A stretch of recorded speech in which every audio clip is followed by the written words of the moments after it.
Monsieur Poirot! Is that really you? Demanded Mrs. Oliver. Myself in person, madame. Well, this is Mrs. Oliver.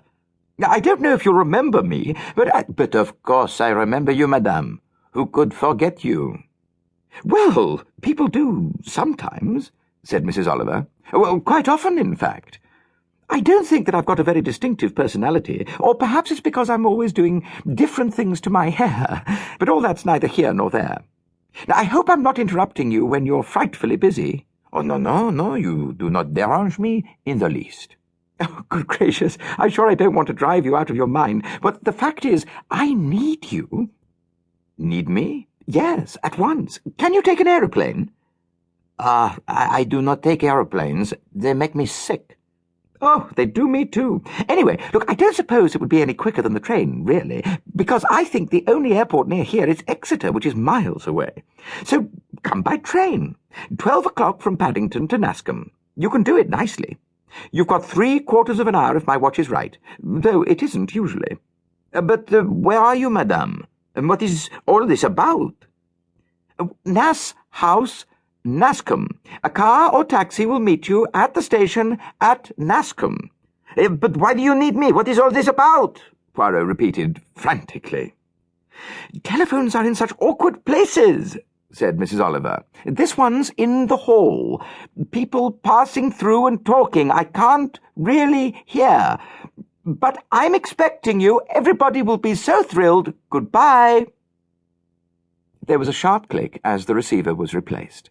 The line hummed gently. With a baffled air of bewilderment, Poirot put back the receiver and murmured something under his breath. Miss Lemon sat with her pencil poised, incurious. She repeated in muted tones the final phrase of dictation before the interruption. "Allow me to assure you, my dear sir, that the hypothesis you have advanced—" Poirot waved aside the advancement of the hypothesis. "That was Mrs. Oliver," he said. "Ariadne Oliver, the detective novelist. You may have read—" But he stopped, remembering that Miss Lemon only read improving books and regarded such frivolities as fictional crime with contempt. "She wants me to go down to Devonshire today at once in—" he glanced at the clock, 35 minutes. Miss Lemon raised disapproving eyebrows. "Well, that'll be running it rather fine," she said. "For what reason?" "You may well ask. She did not tell me." "How very peculiar. Why not?" "Because," said Hercule Poirot thoughtfully, "she was afraid of being overheard." "Oh, yes, she made that quite clear." "Well, really," said Miss Lemon, bristling in her employer's defence. "The things people expect. Fancy thinking you'd go rushing off on some wild goose chase like that, an important man like you. I've always noticed that these artists and writers are very unbalanced, no sense of proportion. Shall I telephone through a telegram, regret unable, leave London?" Her hand went out to the telephone. Poirot's voice arrested the gesture. "Du tout," he said. "On the contrary. Be so kind as to summon a taxi immediately." He raised his voice. "George, a few necessities of toilette in my small valise, and quickly, very quickly. I have a train to catch." The train, having done 180-odd miles of its 212 miles journey at top speed, puffed gently and apologetically through the last 30 and drew into Nascombe station. Only one person alighted. Hercule Poirot. He negotiated with care a yawning gap between the step of the train and the platform and looked around him. At the far end of the train, a porter was busy inside a luggage compartment. Poirot picked up his valise and walked back along the platform to the exit. He gave up his ticket and walked out through the booking office. A large Humber saloon was drawn up outside, and a chauffeur in uniform came forward. "Mr. Hercule Poirot?" he inquired respectfully. He took Poirot's case from him and opened the door of the car. They drove away from the station over the railway bridge and turned down a country lane which wound between high hedges on either side. Presently the ground fell away on the right and disclosed a very beautiful river view with hills of a misty blue in the distance.